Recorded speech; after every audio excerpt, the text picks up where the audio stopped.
मित्रों, भगवान स्वयं पूरे विश्व की रचना किए हैं। पर मित्रों, आइए हम जानते हैं भगवान के विशेष इन दो रचनाओं में सबसे ज्यादा सुंदर कौन है, पुरुष या स्त्री। मित्रों, ये कहानी जो है आपके दिल और रूह को छू जाने वाली है। छोटे से गांव में एक उमेश नाम का लड़का रहता था। परमात्मा ने इसे बहुत ही सुंदर रूप से नवाजा था। वो अभी जवान ही था। जवानी की पहली सीढ़ी पर वो कदम रख चुका था। और ये तो आप जानते ही हैं कि ये अवस्था कितनी रौनकता भरी होती है। मन का भाभर सुंदर सुंदर फूलों पर बैठना चाहता है। उमेश को स्त्री ही संसार की सबसे सुंदर वस्तु लगती थी। सुंदर स्त्री के जाति को देखकर उसका मन उसके बस में नहीं रहता था और वो अपना आपा खो बैठता था। उसके नजरों में सुंदर स्त्री ही संसार में कोमलता, मिठास और सजावट की प्रतिमूर्ति थी। जुबान पर स्त्रियों का नाम आते ही उसकी आंखें जगमगा उठती थीं, कान खड़े हो जाते थे। मानो ऐसा था जैसे किसी स्वाद लेने वाले रसिक ने कोई सुंदर गाना सुन लिया हो। उसने यहाँ तक एक सुंदर स्त्री की मन में ही कल्पना करके उसकी मूर्ति को अपने मन में बिठा लिया था। दोस्तों, जो भी हमारी इस कथा को पूरा सुनेगा उसके घर में सुख शांति और माता लक्ष्मी वास करेगी। और दोस्तों, हमारे इस चैनल पर जो भी पहली बार आया है, प्लीज आप हमारे चैनल को सब्सक्राइब करना ना भूले। और अब हम चलते अपनी वीडियो की ओर। मित्रों, हर कुंवारे व्यक्ति का ये सपना रहता है कि उसकी होने वाली धर्मपत्नी बहुत सुंदर हो, उसका ऐसा रंग रूप हो, ऐसा यौवन हो। मित्रों, सभी अपने अपने कल्पना के अनुसार अपने लिए एक बहुत ही सुंदर स्त्री की तस्वीर अपने हृदय में बसा कर रखते हैं, चाहे लड़की हो या लड़का। हर व्यक्ति अपने सपनों में एक सुंदर राजकुमार या राजकुमारी को सोच कर रखते हैं। मित्रों, वैसे कल्पना में तो हर व्यक्ति सुंदर चीज ही सोचता है, चाहे स्वयं कितने ही कुरूप क्यों ना हो। उमेश बाबू भी हर वक्त अपने मन में एक खूबसूरत लड़की की तस्वीर बनाकर रखता था। सोचता था कि मेरी होने वाली धर्मपत्नी बहुत सुंदर होगी, उसका कोमल बदन बिल्कुल फूलों की तरह ही होगा, कोयल जैसी बोली होगी, हिरनी जैसी आंखें होगी, चांद की तरह उसका सुंदर मुख होगा, उसके पूरे शरीर का ढांचा एकदम मन को मोह कर देने वाला होगा। इस तरह वो अपनी जीवन संगिनी के बारे में कल्पना करते रहता था। मित्रों, धीरे धीरे वो वक्त भी आ गया, स्कूल शिक्षा पूरी हो गई और अब उनके लिए रिश्ते भी आने लगे। एक दिन उमेश बाबू के मामा उनके लिए एक रिश्ता लेकर आए और शादी तय हो गई। उमेश बाबू ने अपने घर वालों से कहते हैं कि मैं पहले लड़की को देखना चाहते हैं, यदि मुझे लड़की पसंद होगी तभी मैं विवाह करने के लिए राजी हूँगा। तब उनके मामा ने कहा, बेटा, लड़की की तरफ से तुम बेफिक्र हो जाओ, लड़की हमने देखी हुई है, लड़की हकीकत में काफी ज्यादा सुंदर है। मामा के मुख से लड़की की प्रशंसा सुनकर उमेश बाबू को लगा, चलो यदि अगर मामा कहते हैं तो लड़की जरूर खूबसूरत ही होगी। और फिर उमेश बाबू ने शादी के लिए हाँ बोल दिया। मित्रों, कहानी में आगे जानते हैं, लेकिन उससे पहले है माँ लक्ष्मी।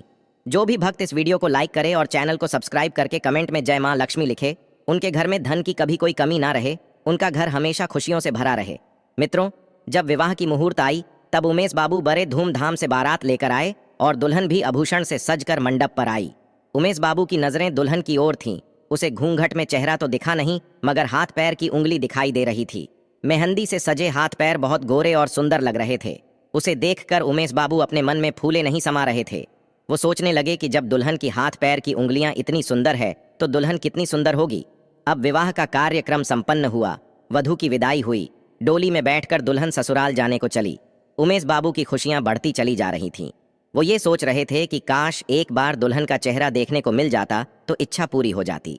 चलते चलते रास्ते में कहारों ने जब पालकी रोकी और जलपान करने में लग गई, इतने में उमेश बाबू को मौका मिल गया।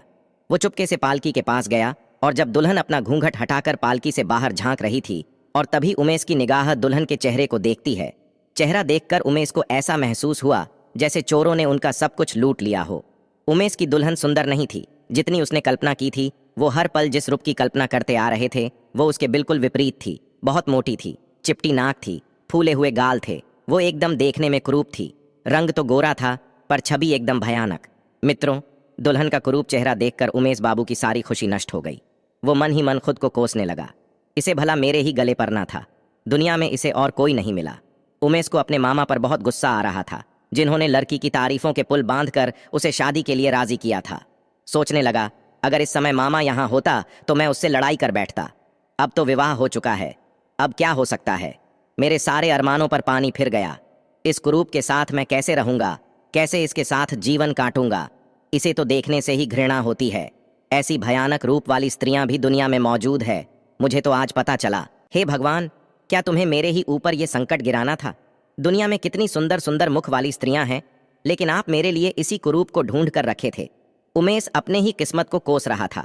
उमेश को ऐसा लग रहा था जैसे उसने विवाह नहीं किया, बल्कि जैसे नर्क में घुस गया हो। घर पहुंचकर उमेश ने अपने पत्नी को खूब खरी खोटी सुनाया, मामा को खूब फटकारा, अपने माँ बाप से झगड़ने लगा। जब इतने पर भी गुस्सा शांत नहीं हुआ तो घर छोड़कर कहीं भागने का विचार बनाने लगा। उसे अपनी पत्नी पर गुस्सा भी आता और दया भी आता। इस बेचारी का क्या दोष है? इसने तो जबरदस्ती मुझसे विवाह नहीं किया। लेकिन ये दया भाव भी उनके मन से घृणा को नहीं हटा सका। वो जैसे ही अपनी पत्नी को देखता था उसका मन घृणा से भर जाता। पत्नी अपने पति को रिझाने के लिए नए नए काम करती थी, अच्छे से अच्छे कपड़े पहनती थी, तरह तरह से बालों को बांधती थी, घंटों शीशे के सामने खड़े होकर अपना श्रृंगार करती थी। लेकिन वो उमेश बाबू के मन में कोई परिवर्तन नहीं ला सकी। वो दिल से चाहती थी कि मैं पति को प्रसन्न करूं, उनकी सेवा करूं, उनके मन की घृणा को खत्म कर दूं। वह अपने पति को प्रसन्न करने के लिए मौका खोजती थी, लेकिन पति को उसके रूप रंग से इतनी नफरत थी कि वो हमेशा अपनी पत्नी के नज़रों से बच के घूमते थे। और अगर कभी आमना सामना हो भी जाता तो उमेश के मुंह से ऐसी जली कटी बातें निकलती थीं कि वो बेचारी रोती हुई चली जाती। मित्रों, एक लड़की अपनी सभी सगे संबंधियों को छोड़कर अपने पति के घर आती है और यदि वो भी पत्नी को भाव ना दे तो उस बेचारी का मन कैसे लगेगा, कैसे वो अकेले अपना जीवन काटेगी। यही हाल उमेश बाबू की पत्नी का था। वो अपने आप को दर्पण में देखकर खूब रोती थी। वो अपने मन की बात भी कहे तो किसे कहती, हर हमेशा अपने आप को कोसती थी। उधर उमेश 8-8 दिन तक घर पर नहीं आता था। मित्रों, जब उमेश बाबू दूसरी स्त्रियों को देखता तो उसका मन अंदर ही अंदर रोने लगता था। मित्रों, वो इस परिस्थितियों में अपना मन लगाने लगा। वो ये भूल जाना चाहता था कि उसका विवाह हो चुका है। उधर बेचारी उसकी मासूम सी पत्नी घर में बैठी अपने पति के दर्शन के लिए तरसती थी। लेकिन उमेश घर पर आना ही छोड़ रखा था। वो पूरे दिन अपने मित्रों के साथ मजे में रहता था। उसकी पत्नी जब कभी घर से बाहर अपने पति को खिड़की से देखती थी तो वो तड़प कर रह जाती।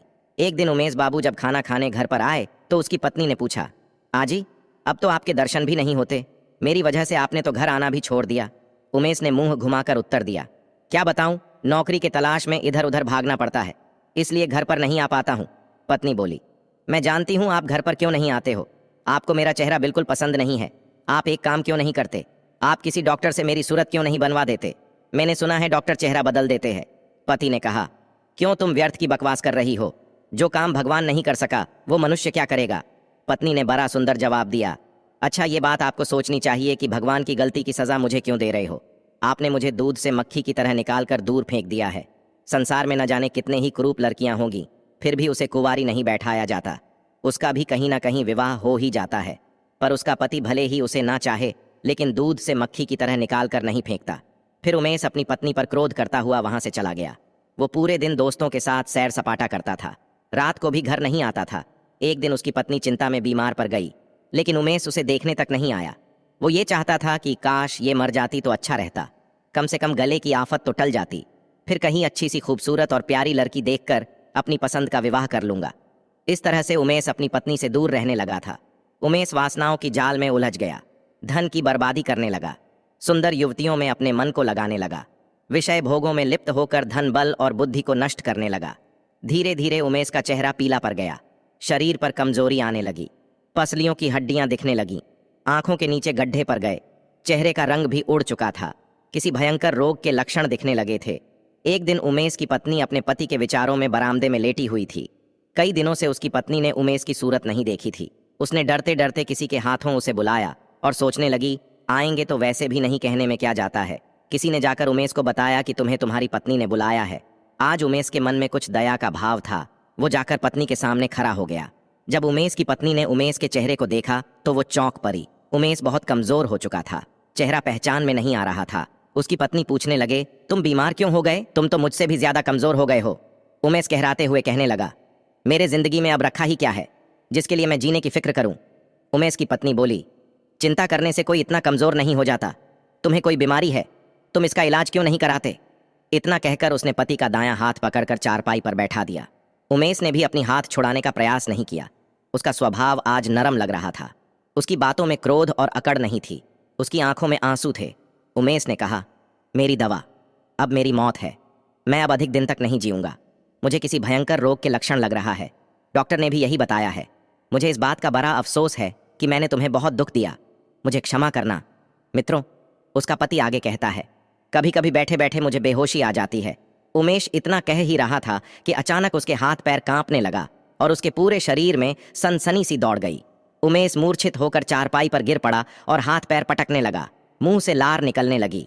पूरा शरीर पसीने से तरबतर हो गया। पति की बिगड़ते हुए दशा को देखकर पत्नी अपनी बीमारी भूल गई, क्योंकि मित्रों काफी दिनों से वो भी बीमार थी। वो एकदम फुर्ती से उठी और उसके मुंह पर पानी के छींटे लगाने लगी। फिर पंखा लगाई, परंतु उमेश ने आंखें नहीं खोला। शाम होते होते उमेश का मुंह टेढ़ा हो गया, बायां अंग शून्य पड़ गया, उसके मुंह से आवाज भी नहीं निकल रही थी। दोस्तों, वो मूर्छित नहीं हुआ था, उसे लकवा मार गया।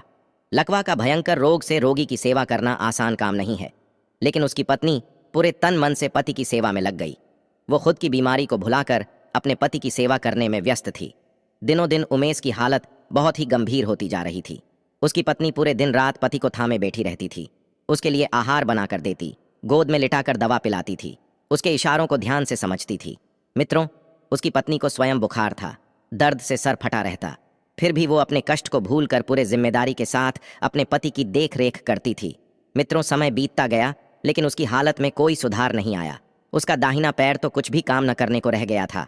वो जब बोलता था तो मुंह से तोतले जैसा आवाज निकलती थी। मित्रों, सबसे बुरी दशा तो उसके सुंदर चेहरे की हो गई। वो इतना टेढ़ा हो गया था जैसे मानो कोई रबर को घुमाकर टेढ़ा कर दिया हो। उसे चलने फिरने की भी ताकत नहीं था। एक दिन उसने शीशे में अपना टेढ़ा मुख देखा, मानो जैसे ऐसा क्रूप आदमी उसने जीवन में कभी नहीं देखा हो। उसे लगने लगा था कि ईश्वर ने उसे उसके कर्मों की सजा दी है। वो अपनी पत्नी से धीरे धीरे बोला, मुझे ईश्वर ने मेरी गुरूर की सजा दे दी है। वास्तव में ये मेरी बुराई के बदले है जो मैंने तुम्हारे साथ किया। अब तुम भी मेरे चेहरे को देखकर घृणा से मुंह फेर कर मुझसे उस दुर्व्यवहार का बदला ले सकती हो जो मैंने तुम्हारे साथ किया था। फिर पत्नी ने पति से प्यार से कहा, सुनिए, मैं तो आपको अभी भी उसी निगाह से देखती हूँ, मुझे आप में कोई फर्क नहीं दिखाई देता। उमेश बोला, वाह रे वाह, मेरा मुंह बदसूरत की तरह है और तुम्हें कोई फर्क नहीं पड़ता। इस चेहरे को लेकर तो मैं घर से बाहर भी नहीं जा पाऊंगा। ईश्वर ने सचमुच मुझे बहुत कठोर सजा दी है। मित्रों, उसने बहुत प्रयास किया, कई डॉक्टरों को दिखाया, पर उमेश का चेहरा ठीक नहीं हुआ। उसका चेहरा बड़ा भयानक लगता था, हर कोई उसे देख करके डर जाते थे। फिर कुछ समय बाद वो दवाइयाँ और डॉक्टर के मदद से तो चलने फिरने लगा, पर चेहरा ठीक नहीं हुआ। मित्रों, पत्नी ने माँ देवी से मन्नत मांगी थी कि मेरे पति अगर चलने फिरने लगे तो मैं देवी माँ की पूजा करूंगी।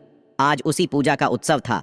पूरे मोहल्ले की स्त्रियां सज धज करके वहां आई और गाना बजाना भी हो रहा था। उमेश की पत्नी से गांव की महिलाओं ने पूछा, क्यों बहन, अब तो तुम्हें अपने पति का चेहरा बिल्कुल अच्छा नहीं लगता होगा। पत्नी ने बड़ा सुंदर जवाब दिया, नहीं बहन, मुझे चेहरा तो अच्छा नहीं लगता है, लेकिन मुझे उसके बदले में पति की आत्मा मिल गई है, जो रूप से कहीं ज्यादा बढ़कर है। उधर उमेश कमरे में अपने दोस्तों के साथ बैठा था और अपनी पत्नी और सभी महिलाओं की बातें को बड़े ध्यान से सुन रहा था। तभी उमेश के दोस्तों ने कहा, उमेश, आज तो तुम्हारे घर पे पूरे गांव की सुंदर सुंदर स्त्रियां आई हैं, इनमें तुम्हें सबसे ज्यादा सुंदर कौन सी लग रही है? तभी उमेश ने अपनी पत्नी की ओर इशारा करते हुए कहा, मुझे तो वही अच्छी लग रही है जो थाली में फूल रख रही है। सभी दोस्त कहने लगे, अरे भाई, लगता है तुम्हारी सूरत क्या बिगड़ी, अब तो तुम्हारी नजर भी बिगड़ गई है। उसके दोस्तों ने कहा, मुझे तो सबसे ज्यादा बदसूरत वही मालूम पड़ रही है। तब उमेश ने जवाब दिया, भाई, तुम्हें वो बदसूरत इसलिए लग रही है क्योंकि तुम उसका शरीर देख रहे हो, और मुझे अच्छी इसलिए लग रही क्योंकि मैं उसकी आत्मा देख रहा हूँ। मित्रों, प्यार दिल से होती है, न कि चेहरे और सुंदरता से। प्यार उसे कहते हैं जो आपके बुरे से बुरे समय में आपका साथ दे, जैसे उमेश की पत्नी ने अपने पति का साथ दिया। मित्रों, ईश्वर ने हमें जिस विशेष गुण से नवाजा है उसका उपयोग जन कल्याण के लिए होना चाहिए, न कि अभिमान के लिए। उस गुण को अपनी ढाल बनाकर किसी को नीचा नहीं दिखाना चाहिए, किसी की निंदा या उसका अपमान नहीं करना चाहिए, वरना ये तो आप जानते ही हैं कि एक दिन उसे भी कहीं ना कहीं नीचा देखना पड़ सकता है। मित्रों, मैं उम्मीद करता हूँ ये कहानी आपको जरूर पसंद आई होगी। मित्रों, यदि आपको यह वीडियो पसंद आई हो तो प्लीज आप इस चैनल को सब्सक्राइब अवश्य करें, वीडियो को लाइक करें और दोस्तों, सच्ची श्रद्धा से कमेंट में जरूर लिखें, जय श्री राम, जय हनुमान। साथ ही देवों के देव हर हर महादेव सदैव आप पर अपनी कृपा बनाए रखे। प्रिय मित्रों, वीडियो को अंत तक देखने के लिए धन्यवाद। जय श्री राम।